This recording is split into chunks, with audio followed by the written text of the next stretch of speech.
más pesados no son más densos que los más livianos, ¿sí?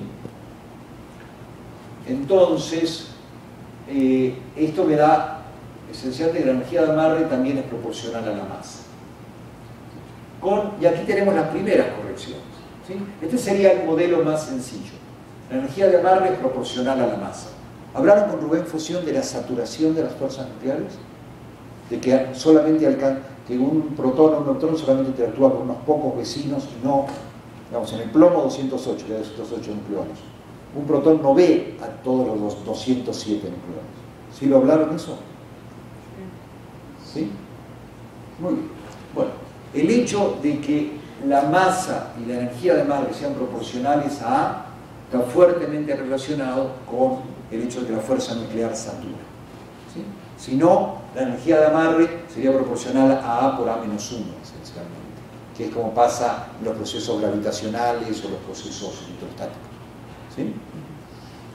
Y luego decíamos, los que están en la superficie están menos ligados, entonces si A es como el volumen, A a la 1/3 es como el radio, y de eso hay evidencia directa que hablábamos ayer al final de la plática, de que los radios de los núcleos radios de carga promedio van razonablemente proporcionales a la 1/3, con una muy buena aproximación, más un montón de correcciones, siempre en física nuclear todo tiene correcciones. Y entonces A a la 2/3 es proporcional a la superficie, ¿sí? Entonces decíamos, igual que en un líquido, más superficie, más se evapora, menos está ligado, ¿sí? Y entonces por eso este tiene un signo menos. Esta es la repulsión coulombiana, z² entre R con un coeficiente, ¿sí? Y estos dos términos ahora los vamos a ver más en detalle. Este favorece que el número de protones sea igual al número de neutrones y te cuesta más energía si ese número es distinto. Está menos agarrado, tiene un signo menos, ¿sí? Y este favorece que el número de protones o de neutrones sea par. Estos términos son empíricos y tienen una fuerte justificación, digamos, en la microscopía, en cómo entendemos que funcionan las fuerzas nucleares. Entonces, estos tres son los mismos que tendrían una gota clásica, una gota de cualquier líquido cargada eléctricamente. Esto es una gota de mercurio, y la cargo eléctricamente. Tendría términos de este tipo para describir la dinámica de la gota, estos tres, ¿sí? Mientras que estos dos son de origen cuántico. Entonces, esto es cuando calculo la energía de amarre por nucleón, o sea, si divido entre A, este me queda en una constante, este me queda como A a la 1/3, este va como z² entre A a la 4/3, ¿sí? O sea, calculo la energía de amarre para cada nucleón. Y entonces, el término de volumen, acá lo veo constante cuando lo divido entre A. ¿Sí? Entonces, fíjense que los ajustes, algunos de ustedes me preguntaban cómo se obtienen esos coeficientes. ¿No está aquí el que preguntaba? Bueno, se obtienen haciendo ajustes, ¿sí? O sea, tengo las masas conocidas, tengo una función de 5 parámetros y minimizo esta cantidad. ¿Sí?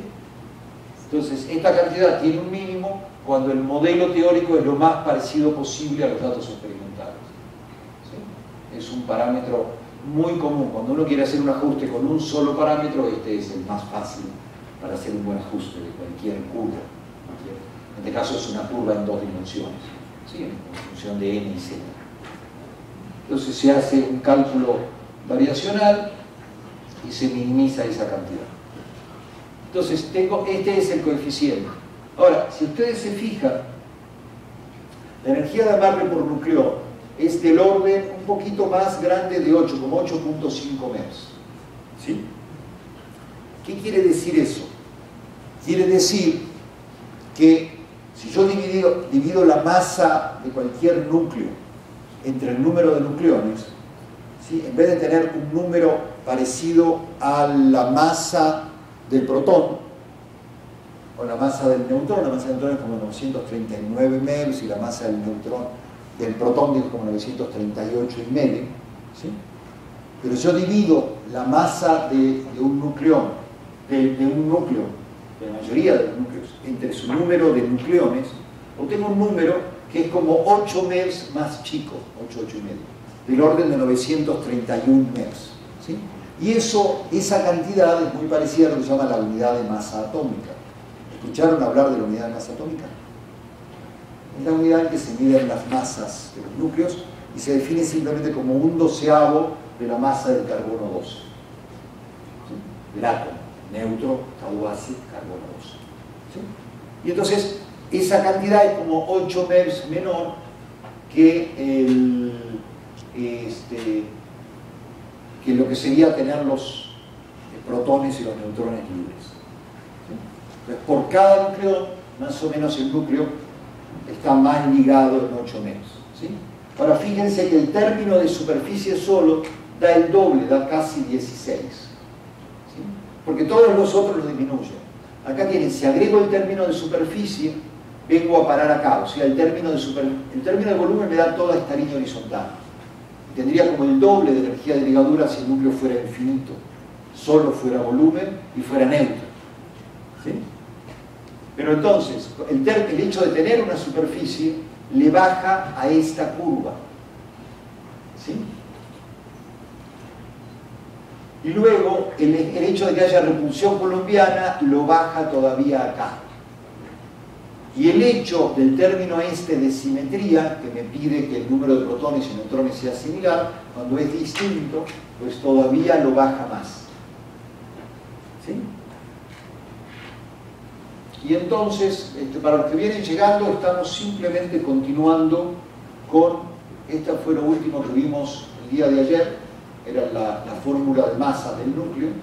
Estamos viendo cómo contribuye cada uno de esos términos a la energía de amarre por nucleón. Entonces dividimos esto entre A, entonces este me da una constante, este me da algo que va como dividido entre A a la 1/3, entonces para A grandes su contribución es menor, ¿sí? Y así vamos viendo. Entonces acá vamos viendo, entonces esta curvita de acá abajo ya se parece mucho más, si se fijan la curva que termina acá y que tiene un máximo como por acá, se parece mucho más a esta que es la observada, ¿sí? Entonces, este es el éxito de la fórmula de masas. Ahora, ¿cómo viene el término que les decía de apareamiento? Ese término, acá lo que tienen es cuánta energía me cuesta arrancar, en este caso, el último protón, ¿sí? ¿Cuánta energía le tengo que dar a un núcleo para arrancar el último protón? ¿Sí? Y eso es simplemente una diferencia de energías de amarre. Esa es lo que llaman la energía de separación, ¿sí? Y ustedes ven aquí, si nos alcanzan a ver algo, ven acá una figura que sube y baja, ¿sí? Entonces, acá ven, acá les leo, esto es 11, esto es 8, esto, a ver, no, 11, 10, 9, 8, 7. Entonces hay saltos de como 4 MeV, ¿sí? Es mucho más fácil arrancar el último protón, si el número de protones es impar, que si es par, ¿sí? Entonces, ese es un efecto observado, estos son datos experimentales. Este salto acá tiene que ver con algo que tiene que ver con las capas, ya les habló seguramente Rubén del modelo de capas, ¿sí? Pues acá hay un salto debido a la presencia de las capas. Pero esencialmente ven este efecto así de diente de sierra, tiene que ver con que en general, siempre, digamos, para todos los núcleos es mucho más fácil arrancar el último protón o el último neutrón si son impares que si son pares, ¿sí? Y eso se le llama el término de apareamiento. A los protones y a los neutrones les gusta estar por pares, ¿sí? Y eso se refleja en que del total de 300 y pico de especies nucleares que son estables, hay muy poquititos que son impar-impar, ¿sí? Y eso es porque son menos estables. Eso lo tratamos de explicar como una propiedad de las fuerzas nucleares. En general, cuando se parametrizan las fuerzas nucleares, se pone un término que produce esto, ¿no? Lo cual es un poquito circular. O sea, eso quiere decir que tengo un formalismo cuántico que me puede reproducir ese efecto, ¿sí? Uno quisiera tener un formalismo de primeros principios, pero primeros principios me tendría que ir a QCD, y supongo que Rulof les contó que no sabemos cómo pasar de QCD a física nuclear. ¿Sí? No sabemos cómo construir interacciones nucleares a partir del intercambio de gluones entre quarks. No sabemos, aunque hay gente como Rudolf, Peter y muchas otras personas en el mundo que ya trabajan muy avanzadamente, pero todavía no tenemos modelos de primeros principios que nos permitan describir el protón o el neutrón como un sistema de quarks y gluones en interacción.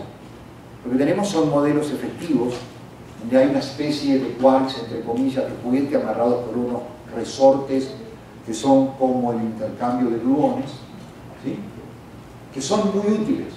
Digo, son tan de juguete por ahí como los modelos nucleares, no es que yo diga que estos son mucho más, son más viejos. Pero de vuelta, ¿no? Si nosotros tenemos unas teorías y luego a la hora de estudiar el sistema no usamos las teorías, porque no sabemos cómo se hace, usamos otras cosas, ¿sí? Que de lejos se parecen. Bueno, entonces este es el término de pareamiento. Y entonces, miren, acá tenemos de vuelta, estos son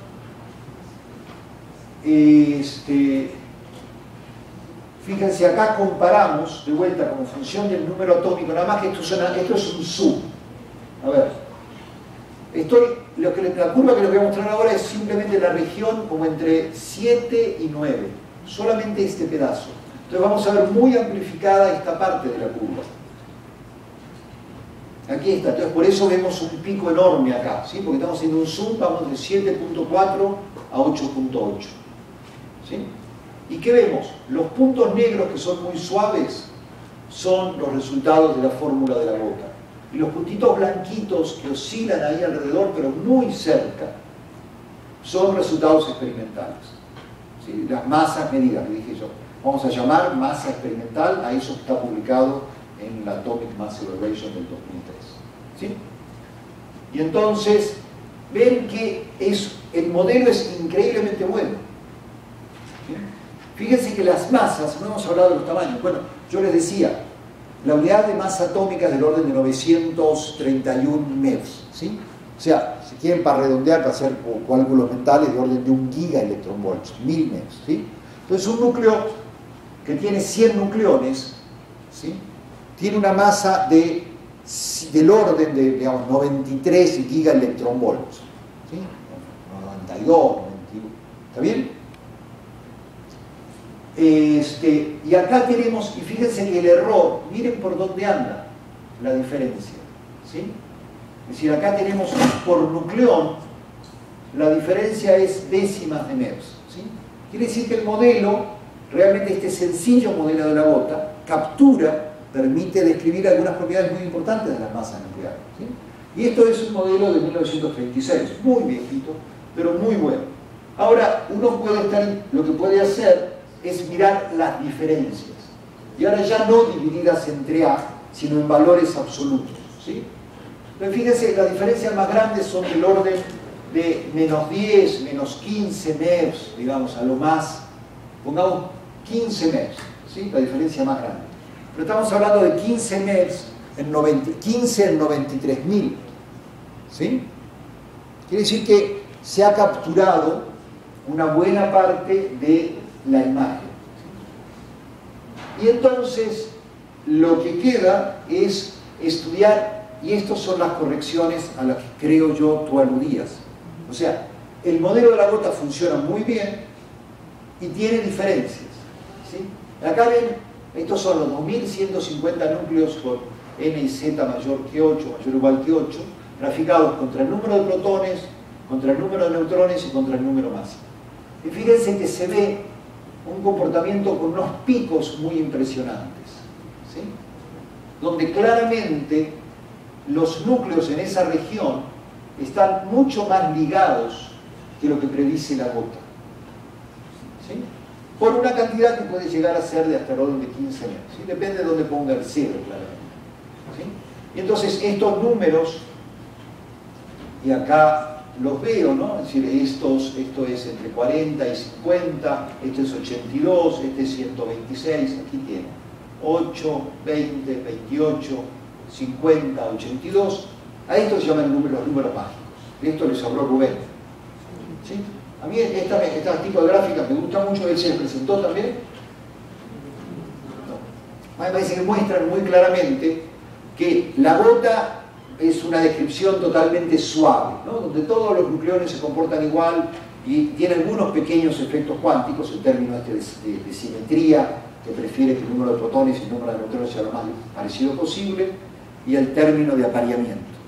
Pero más allá no tiene ningún esquema de niveles que uno espera ver en un sistema cuántico, por lo menos a que nos acostumbramos de los átomos, ¿sí? Y al que sabemos que existe. Entonces, esta es la primera evidencia de que ciertos números, mucha gente en los libros de texto se dice que esto es como los gases nobles en la tabla periódica, son los que están más ligados, ¿sí? Esta es una figura que también me gusta mucho, es lo mismo, nada más que ahora, en vez de contra uno solo, tenemos la gráfica, número de protones, número de neutrones, código de color para la diferencia.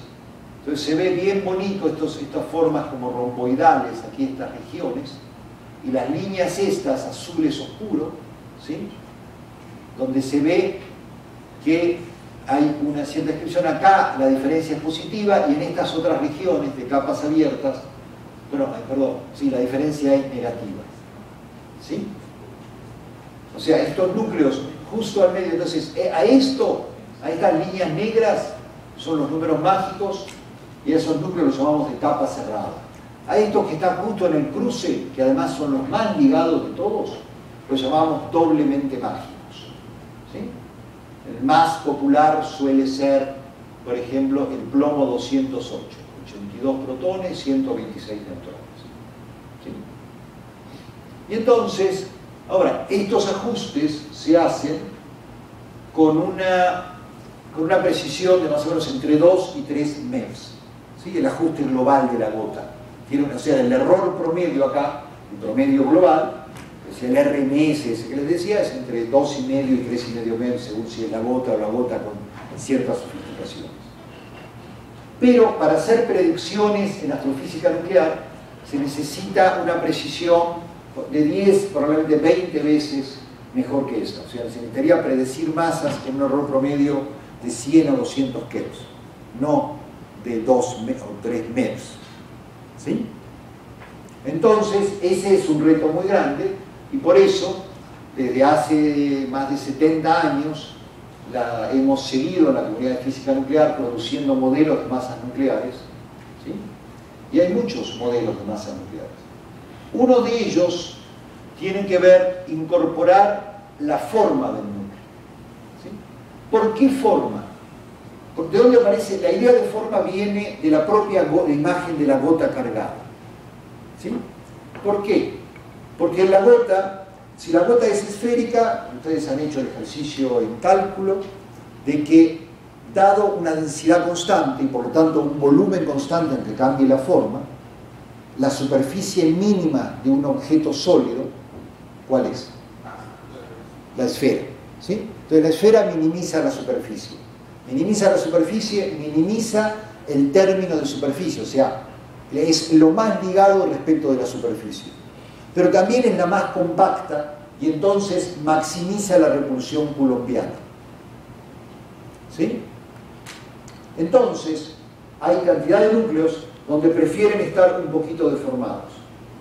¿Por qué? Aumenta superficie pero disminuye la repulsión coulombiana. Si fuera muy alargado, ya podrían pasar efectos como estos, que se rompan, ¿no? Pero entonces uno puede jugar con eso y ver que realmente, ¿sí? Hay, es decir, para cantidades de núcleos, una forma, lo que se llama oblata o prolata, ¿sí? Oblato es aplastado, prolato es como pepino, ¿sí? Esas formas, digamos, y puede haber formas más complicadas, digo, y se trabajan con todas ellas, ¿no? Pero este tipo de deformaciones como que aparecen naturalmente, ¿sí? Entonces se trata de investigar la dependencia en la deformación de estos objetos, ¿sí? Entonces uno puede, digamos, esta es una forma usual de parametrizar el radio nuclear, en este caso solamente en términos de un armónico esférico cuadrupolar, ¿sí?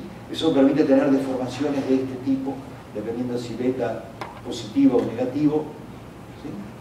Pero puedo tener muchos más términos, ¿sí? Esto es una forma de expandir, y a este beta se le llama el parámetro de deformación. Y es un parámetro, no es algo observable. Yo no puedo medir la deformación de un núcleo. El núcleo no tiene forma, el núcleo no tiene radio, el núcleo no tiene borde, ¿sí? A pesar de todo lo que vengo diciendo. Porque es un objeto cuántico, ¿sí? Así como los átomos no tienen borde, no tienen forma, ¿sí? Tienen regiones más probables y regiones menos probables de encontrarse, ¿sí? Pero estos modelos, a pesar de todo, son increíblemente, son muy lindos, son fáciles de visualizar y son bastante predictivos, ¿sí? Entonces, resulta, le puse la cita en inglés un poco por presumido, porque está tomada directamente de algunos artículos, ¿no? Disculpen. Pero lo que dicen es que la energía de la gota líquida de un núcleo esférico, ¿sí? Está muy bien descrita por la fórmula esta de Beta-Weizsäcker, que es la que acabamos de ver, ¿sí? O en general se piensa que un campo esférico, un campo medio esférico, ¿sí? Describe a los núcleos de capa cerrada y que las deformaciones actúan como corrección, ¿sí? Y nosotros hemos estado investigando esto, de hecho, y entonces, de hecho hay otras fórmulas de las gotas, no me quiero tener, esto es algo de lo que tú decías, las fórmulas de las gotas se pueden sofisticar para incluir otro tipo de efectos, como por ejemplo una dependencia en M-Z, que es esta T que está acá, ¿sí? U otros efectos de superficie, pero no nos vamos a preocupar por eso, ¿sí? Simplemente quiero contarles esto. Hay modelos que calculan las gotas, ¿sí? Que minimizan unas superficies mucho más complicadas y le asignan una deformación a cada núcleo, ¿sí? Modelos que llevan varias décadas, muy reconocidos, son muy útiles, permiten predecir bastante bien qué tan probable es que un núcleo se pueda fisionar si le doy suficiente energía, o que ocurra la fusión si hago pegarse dos núcleos, ¿sí? Hago de choque. Y entonces, lo que hicimos nosotros hace poquito fue dividir a los 2150 núcleos, a los 1149, en 8 regiones, bueno, en este caso 7 regiones de deformación distinta. Estos son los más esféricos, estos son los que son más chatos, los oblatos, y estos son los prolatos, y esta es la región más alargada, más apepinada de todas, ¿sí? Y estos son los que son semimágicos, los que están a lo largo de las líneas verticales y horizontales de los números mágicos, que tienen un número mágico o de protones, o de neutrones, o ambos, ¿sí? Y entonces hicimos ajustes con la gota. Nosotros, totalmente confiados en lo que entendíamos como el consenso, dijimos, seguro que los semimágicos son los que mejor se describen y los deformados los peores. Y fue una gran sorpresa ver, miren, este es el ajuste en kiloelectronvolts. O sea, si quieren verlo en MER, tienen que ponerle un punto acá, ¿sí? Y este ajuste, ven, el ajuste global de las tres es muy parecido, del orden de 2.37 a 2.42 megaelectronvolts, ¿sí? Son tres fórmulas de la gota parecidas con ciertos detalles distintos, ¿sí? Y en todas ellas lo que vemos es que los núcleos más deformados son los que mejor se puede describir. La diferencia, el RMS que mide la diferencia entre teoría y experimento es menor, ¿sí? Los más esféricos son los que peor, pero fíjense que paso de 600 y pico a 2000 y pico, ¿sí? Y los semimágicos se describen tan mal como los esféricos.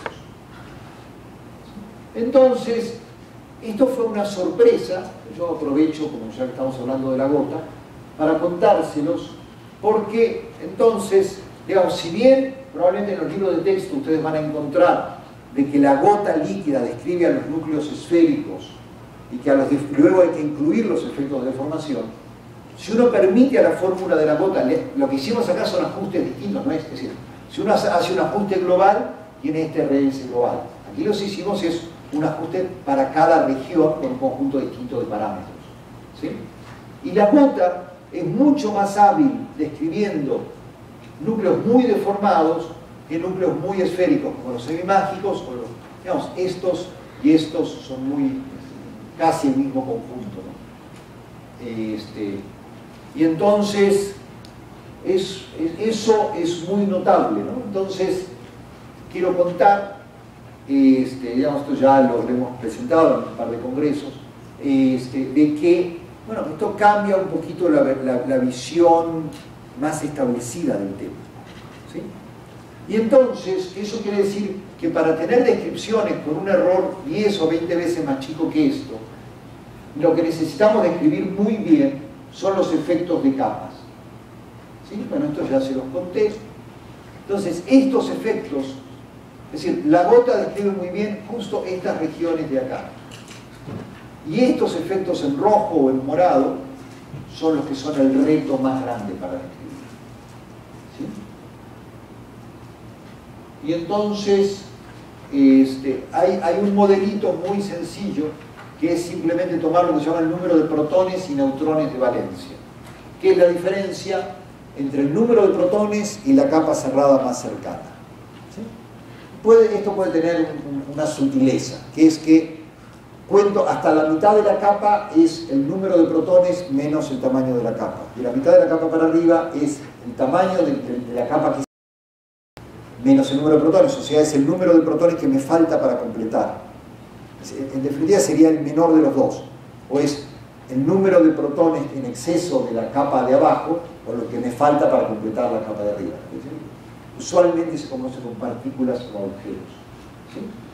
Entonces yo puedo tener dos términos. Esta es una gota casi común y corriente, con dos términos extras, ¿sí? Que son lineales y cuadráticos en esa cantidad. Y el error se reduce notablemente, o sea, de 2.3 a 1.3.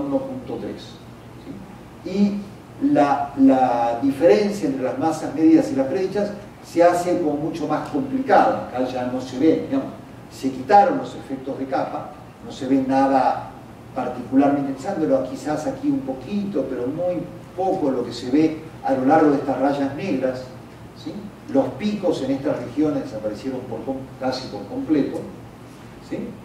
Y lo que queda es todavía más difícil de describir. Entonces,